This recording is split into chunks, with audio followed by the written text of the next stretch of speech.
Friends, આજે હું અથર્વ ગોહેલ તમારી સાથે પાયાના ગણિતની સફરને આગળ વધારતા આજે આપણે ભાગાકારના વ્યવહારુ કોડા ઉકેલશું.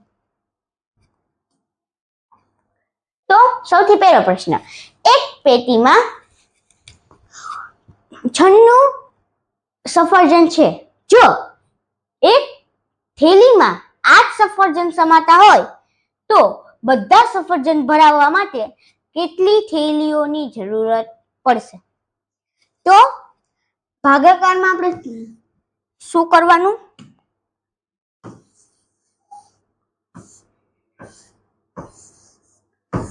આમ હતું. હવે 8 એકુ 8, તો એક અહીંયા, 8 અહીંયા, એક અહીંયા. હવે આપણે 6 ને અહીંયા નીચે લેવાનું. 8 દુ 6,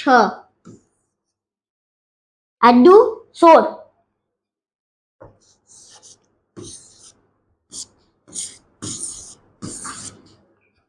તો હવે આપણો જવાબ થશે 12. તો તેને 12 થેલી જોશે જેમાં 8 સફરજન સમાતા હોય.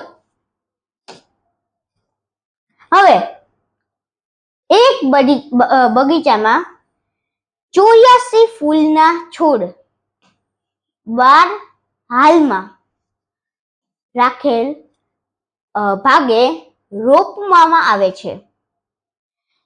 તો દરેક હારમાં કેટલા છોડ હશે?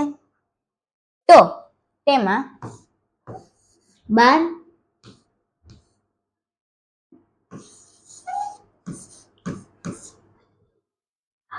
સત્તા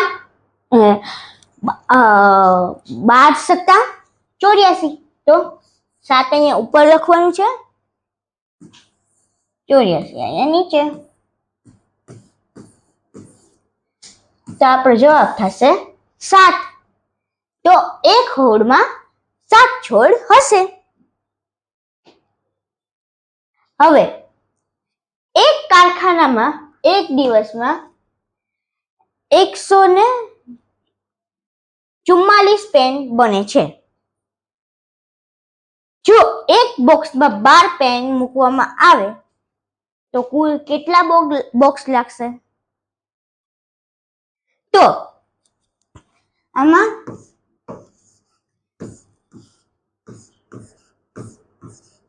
144 ભાગ્યા 12. હવે 12 માં આપણે 1 કરીએ તો 12, 2, 4 આપણે અહીંયા નીચે લીધો. હવે 12 દુ 24.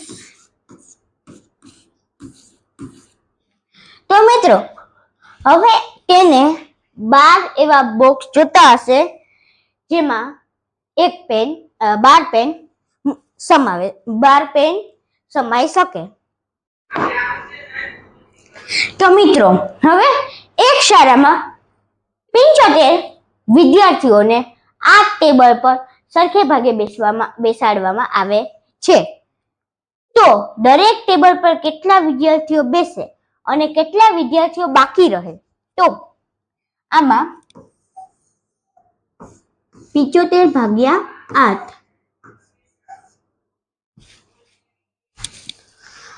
8ના ટેબલમાં 8ના પાડામાં 75 કે 75 થી ઓછા ક્યારે આવે? તો 8 9 72. તો આપણો જવાબ આવશે 3. હવે એક ટેબલમાં કુલ 9 છોકરા બેસશે અને તેમાંથી કુલ 3 છોકરા એમાં 3 વિદ્યાર્થીઓ બાકી રહેશે. હવે છઠ્ઠો પ્રશ્ન, રીના પાસે 500 રૂપિયા છે. તેમાંથી તેને 100 રૂપિયાની ચોપડી ખરીદી. બાકી વધેલા રૂપિયામાંથી તેને તેના 5 મિત્રોને સરખે ભાગે વહેંચ્યા. તો દરેક મિત્રને કેટલા રૂપિયા આવ્યા હશે? તો મિત્રો આમાં આપણે એવી રીતે નથી કરવાનું કે 500 ભાગ્યા 5 બરાબર 100, એવી રીતે નથી કરવાનું. આમાં સૌથી પહેલા શું કીધું કે રીના પાસે 500 હતા, 500. પછી તેને 100 ની ચોપડી ખરીદી, તો 100 બાદ કરવાના,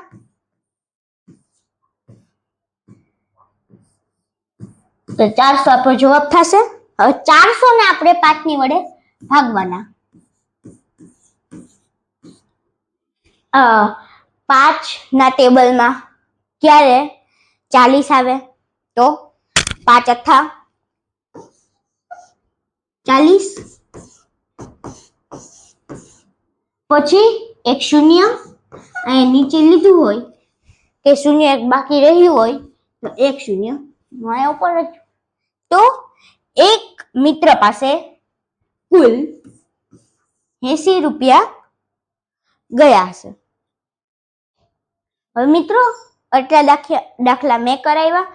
આ દાખલો તમારે હોમવર્કમાં કરવાનો રહેશે અને મને જવાબ તમારે કોમેન્ટમાં આપવાનો છે. એકવાર રકમ જોઈ લ્યો. હવે મિત્રો આ દાખલો પણ તમારે હોમવર્કમાં કરવાનો છે. એકવાર રકમ જોઈ લ્યો અને મને જવાબ તમે કોમેન્ટમાં આપતા રહેજો. આ દાખલો પણ તમારે હોમવર્કમાં કરવાનો છે. તો મિત્રો આ પ્રશ્ન પણ તમારે હોમવર્કમાં કરવાનો રહેશે અને તમારે મને કોમેન્ટમાં જવાબ આપવાનો. એકવાર રકમ જોઈ લ્યો. હવે મિત્રો તમને આવા દાખલા રોજ કરવા હોય અને વધારે લેવલમાં અને વધારે કરવા હોય તો આ અમારી પાયો બુક છે. તેમાં તમે આવા દાખલા કરી શકશો અને અત્યાર સુધીના જેટલા પણ મેં લેક્ચર લીધા છે તેનું બધું આમાં મટીરિયલ છે જ. તો મિત્રો વિડીયો સારો લાગ્યો હોય તો લાઈક, શેર અને સબસ્ક્રાઇબ કરજો.